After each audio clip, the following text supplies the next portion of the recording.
Hello everyone, welcome to Lucky Education. और आज हम स्टार्ट करेंगे boss chapter number 7 class 11th की ज्योग्राफी।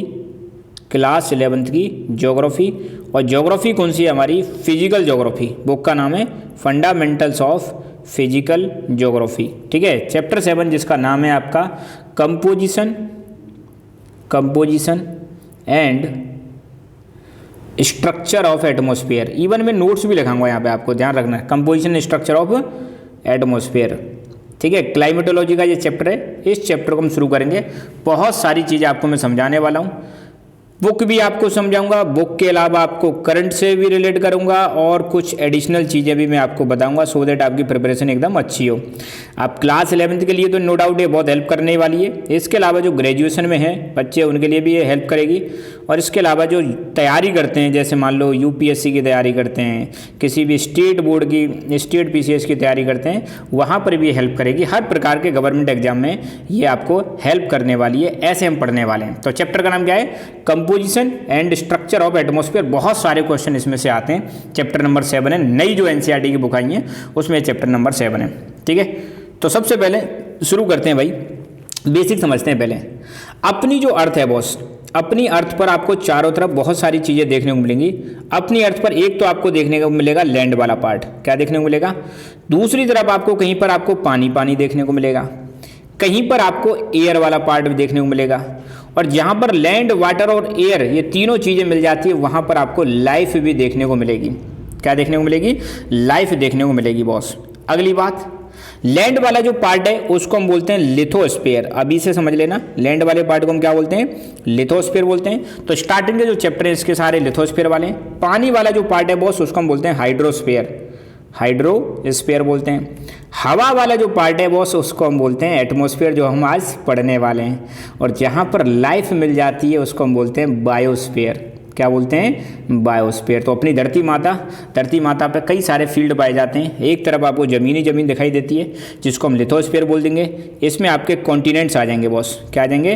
कॉन्टिनेंट्स आ जाएंगे, आइलैंड्स आ जाएंगे। ये सब किसका पार्ट है? लिथोस्फीयर का पार्ट है। पानी की बात करें, इसमें हाइड्रोस्फीयर जो है, इसमें आपके ओशियंस आ जाएंगे, इसमें आपके सीज आ जाएंगे, इसमें आपकी रिवर्स आ जाएंगी, इसमें आपकी लेक्स आ जाएंगी। ये सब किस में आ जाएंगे? ये सब हाइड्रोस्फीयर का पार्ट है। और एटमॉस्फेयर में आपकी बॉसेस आती हैं गैसेस। क्या आती हैं? गैसेस। और अपने एटमॉस्फेयर में डिफरेंट लेयर्स होती हैं जिनके बारे में हम पढ़ने वाले हैं। और बायोस्फीयर में आपके क्या आ जाएंगे? प्लांट्स आ जाएंगे। और बायोस्फीयर में आपके एनिमल्स भी आ जाएंगे। तो कुल मिला के ये हमारी अर्थ पर चीज़ें आपको पाई जाती है। और ज्योग्राफी में इन चार के अलावा हम कुछ पढ़ते भी नहीं हैं। इसी में अपना मतलब ज्योग्राफी निकल जाएगी। बट अब तुम्हें समझना है, डेप्थ में समझना है, अच्छी तरह से समझना है चीज़ों को। ठीक है, so now we are starting atmosphere. किसके बारे में पढ़ना है बॉस? एटमॉस्फेयर। देखो भाई, अपनी जो धरती है, ये मान लो अपनी अर्थ है ना। अर्थ पर आपको पता है, ये भी पता है कि 70% जो है अर्थ पर, हमारी पर 70% अर्थ पर क्या पाया जाता है? लगभग पानी पाया जाता है। और 30% क्या पाई जाती है? लैंड पाई जाती है। ये चीज़ आपको पता है। अब अर्थ के चारों तरफ, बाहर की तरफ, अर्थ के चारों तरफ आपको देखने को मिलेगा, बाहर की तरफ कुछ गैसेस की लेयर पाई जाती है। क्या पाई जाती है? अपने अर्थ के चारों तरफ बहुत सारी गैसेस पाई जाती हैं। और इन्हीं गैसेस को, ये मान लो गैसेस हो गई अपने अर्थ के चारों तरफ। पानी नहीं है भाई, है ना, फिलहाल मैं इसको गैस बोल रहा हूँ। तो अर्थ के चारों तरफ आपको क्या देखने को मिलेंगी? बहुत सारी गैसेस आपको देखने को मिल जाएंगी। इन्हीं को हम बॉस क्या बोलते हैं? इन्हीं को हम बोलते हैं एटमॉस्फेयर। क्या बोलते हैं? एटमॉस्फेयर। ये हमारी अर्थ हो गई। अर्थ के चारों तरफ एटमॉस्फेयर है हमारा। तो एटमॉस्फेयर की अगर कोई आपसे डेफिनेशन पूछेगी, यार एटमॉस्फेयर की हमें डेफिनेशन दो भाई, एटमॉस्फेयर क्या होता है, तो बहुत से नोट्स को आप साथ के साथ में लिख भी सकते हो। हेडिंग डालनी है आपको एटमॉस्फेयर, और मैं यहाँ सारे नोट्स आपको लिखते चलूँगा। तो एटमॉस्फेयर आप अगर गौर से देखो, अर्थ के चारों तरफ आपको देखने को मिलेगा, यहाँ पर गैसेस की एक लेयर पाई जाती है। गैसेस जो है हमारी धरती को चारों तरफ से घेर के रखती हैं। इसी को हम क्या बोलते हैं? एटमॉस्फेयर। तो क्या हो जाएगी डेफिनेशन? द गैसियस एनवेलप मतलब एक cover that surrounds the earth, the gaseous envelope that surround the earth is known as atmosphere.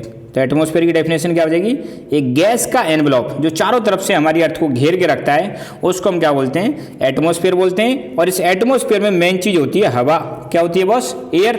और एयर हम सबके लिए जरूरी है बॉस, एयर हम सबके लिए जरूरी है। एयर जो है is essential, air is essential to the survival, अभी मैं बताऊंगा कैसे जरूरी है air, to the survival of all organism. इस धरती पर जितने भी जीव हैं उनके जीने के लिए बॉस क्या जरूरी है, उनके जीने के लिए हवा बहुत ज़्यादा जरूरी है। देखो बॉस, हवा जो है प्लांट्स को भी चाहिए और हवा जो है आपको एनिमल्स को भी चाहिए, दोनों के लिए जरूरी है। अभी हम चर्चा करेंगे, चिंता ना करें। तो पहली चीज़ हमने क्या समझी, एटमॉस्फेयर क्या होता है, अपनी अर्थ के चारों तरफ एक गैसियस एनवेलप पाया जाता है जो हमारी अर्थ को चारों तरफ से घेर के रखता है। इसी गैसियस एनवेलप को क्या बोलते हैं, इसी गैसियस एनवेलप को एयर मतलब एटमॉस्फेयर बोलते हैं। इसमें मेनली क्या चीज़ होती है, हवा होती है। हवा बहुत ज़्यादा इसेंशियल मतलब बहुत ज़रूरी है, किसके लिए, सर्वाइवल, सर्वाइवल मतलब जीने के लिए, सभी ऑर्गेनिज्म के सर्वाइवल के लिए जरूरी है। तो इनको लिखते चलें, आगे बढ़ते हैं बॉस। अभी मैंने क्या बताया, एयर जो है बहुत ज़्यादा जरूरी है सभी के सर्वाइवल के लिए। अब देखो नॉर्मली, वैसे तो हम आगे जाके पढ़ेंगे कि अपने एटमॉस्फेयर में वैसे मैं आगे पढ़ाऊंगा इसको, मेनली 78% तो लगभग पाई जाती है अपनी नाइट्रोजन, क्या पाई जाती है, नाइट्रोजन। और 21% पाई जाती है बॉस ऑक्सीजन। और 1% जो है वो हैं अदर गैसेस। बताओ यार, मतलब आपको देखने को मिलेगा 99% भाई साहब, कितने परसेंट, 99% तो दो ही गैस हैं। कौन कौन सी गैस हैं 99%, कलर दिख नहीं रहा है भाई, 99% अपनी दो ही गैस हैं। कौन कौन सी है 99%, एक तो है नाइट्रोजन और दूसरी है ऑक्सीजन।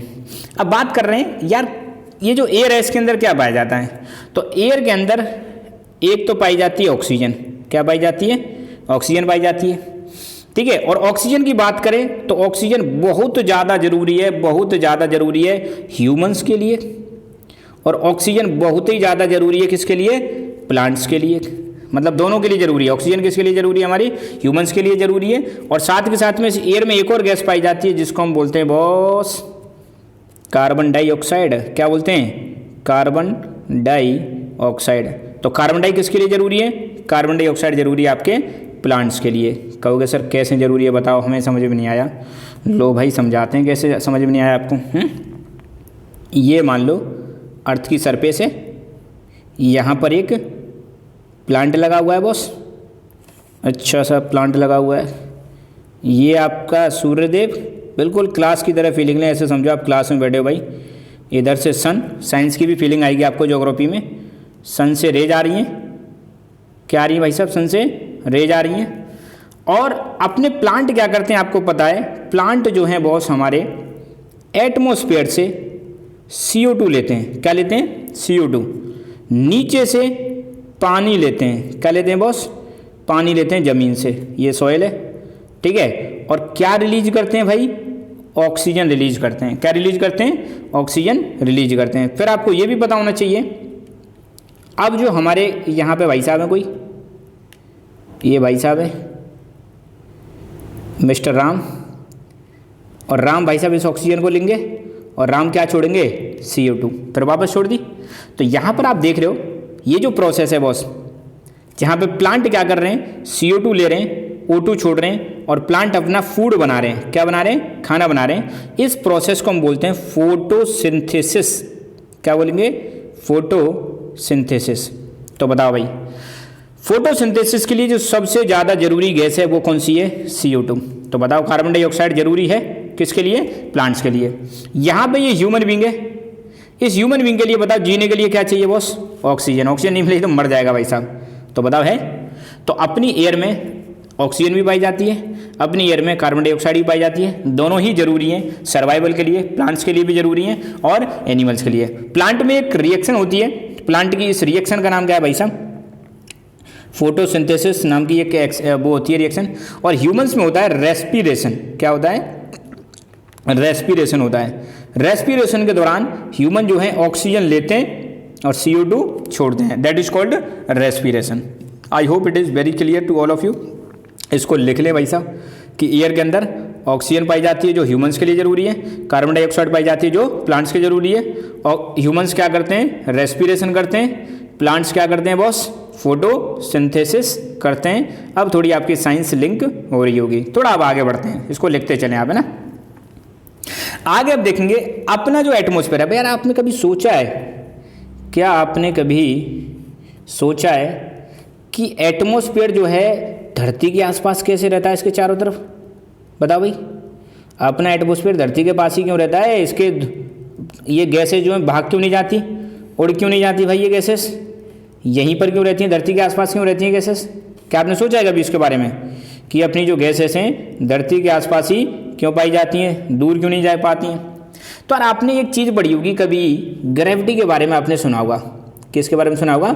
ग्रेविटी। धरती का एक फोर्स होता है जो हर चीज़ को अपनी तरफ खींचने की कोशिश करता है। आप कुछ भी चीज़ ऊपर से गिरो सीधा धरती की तरफ चला जाता है, उस फोर्स को हम बोलते हैं ग्रेविटी।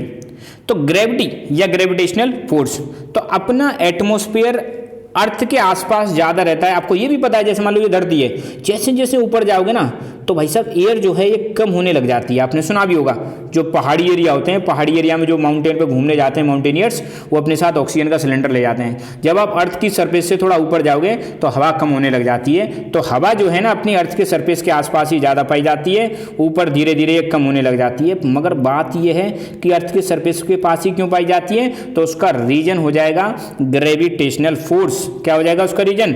ग्रेविटेशनल फोर्स हो जाएगा, ये हो जाएगी एयर। तो एक लाइन आप यहाँ पे लिख सकते हो, बहुत important, atmosphere is attached to atmosphere is attached to the earth, attached to the earth by the, अब खास बात, बाय दी किसके द्वारा अटैच होता है? ये इंपॉर्टेंट है आपका, ग्रेविटेशनल फोर्स, ग्रेविटेशनल फोर्स। तो एटमॉस्फेयर हमारा ग्रेविटेशनल फोर्स की वजह से अटैच होता है। किससे अटैच होता है? ये अपनी अर्थ से अटैच होता है। फिर आपको ये भी चीज़ बतानी है कि आपका 99% जो गैसेस हैं, 99% of total mass, 99% of total mass of atmosphere, मतलब जितना भी एटमॉस्फेयर है हमारा भाई साहब, उसका 99% तो is found up to the height of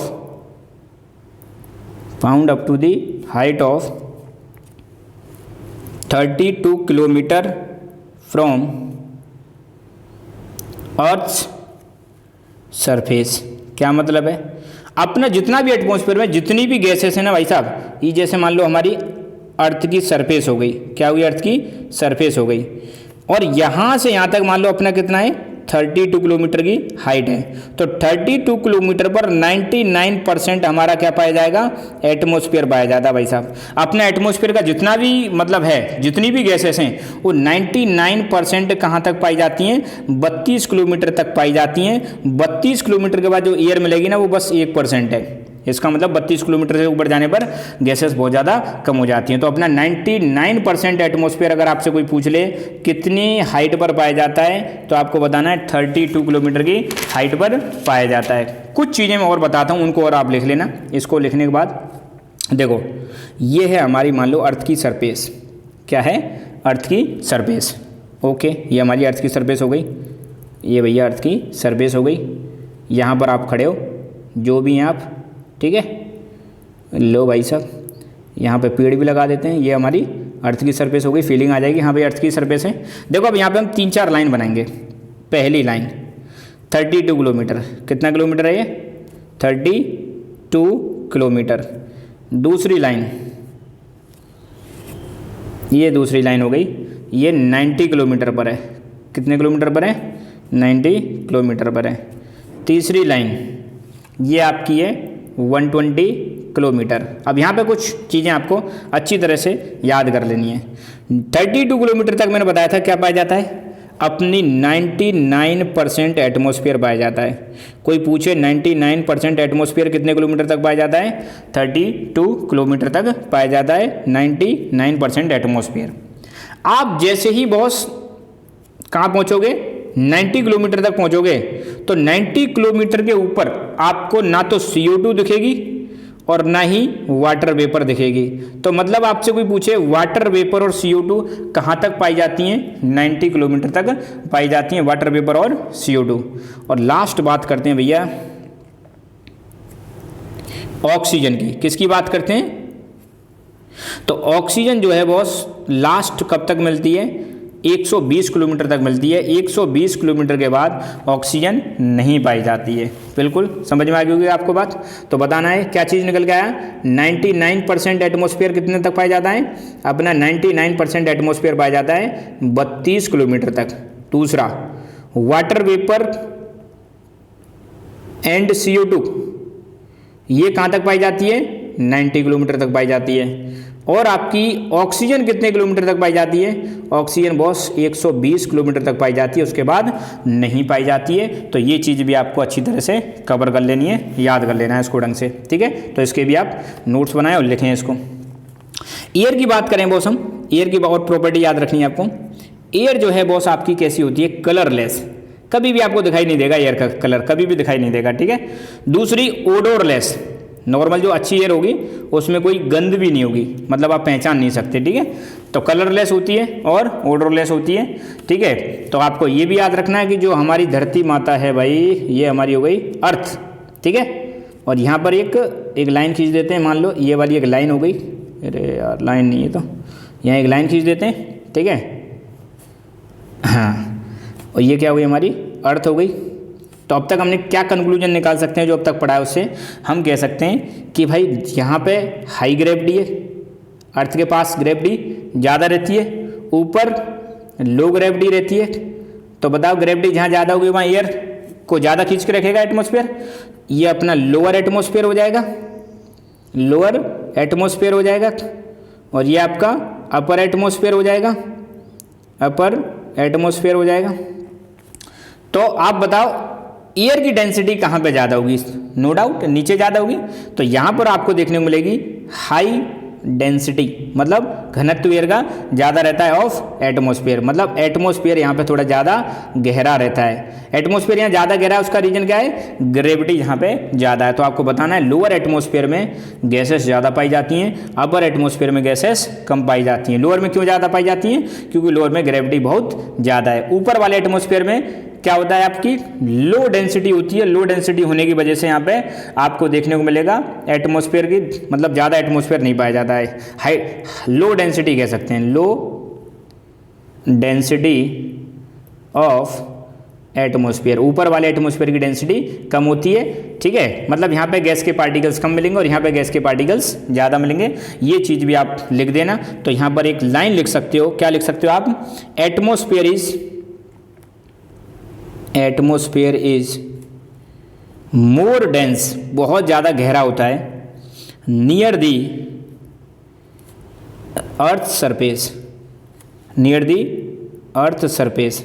earth की सरफेस के पास एटमॉस्फेयर बहुत ज़्यादा होता है, गहरा क्यों? Due to gravity. तो इसका आंसर क्या हो जाएगा? ग्रेविटी की वजह से। और जैसे जैसे आप ऊपर जाओगे ग्रेविटी क्या होती चली जाएगी भाई? ग्रेविटी आपकी कम होती चली जाएगी। ये भी आप ध्यान रखना। तो ये वाली अंडरलाइन कर लेना। तो आपको बताना है the density of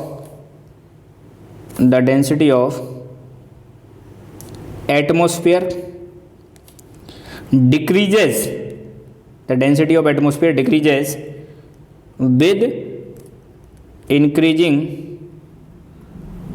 altitude. Altitude का मतलब है हाइट। आप जैसे जैसे अर्थ से ऊपर जाओगे डेंसिटी क्या हो जाएगी? कम। और डेंसिटी कम हो जाएगी तो लो डेंसिटी का एटमॉस्फेयर मिल जाएगा। तो ये क्या हो जाएगी?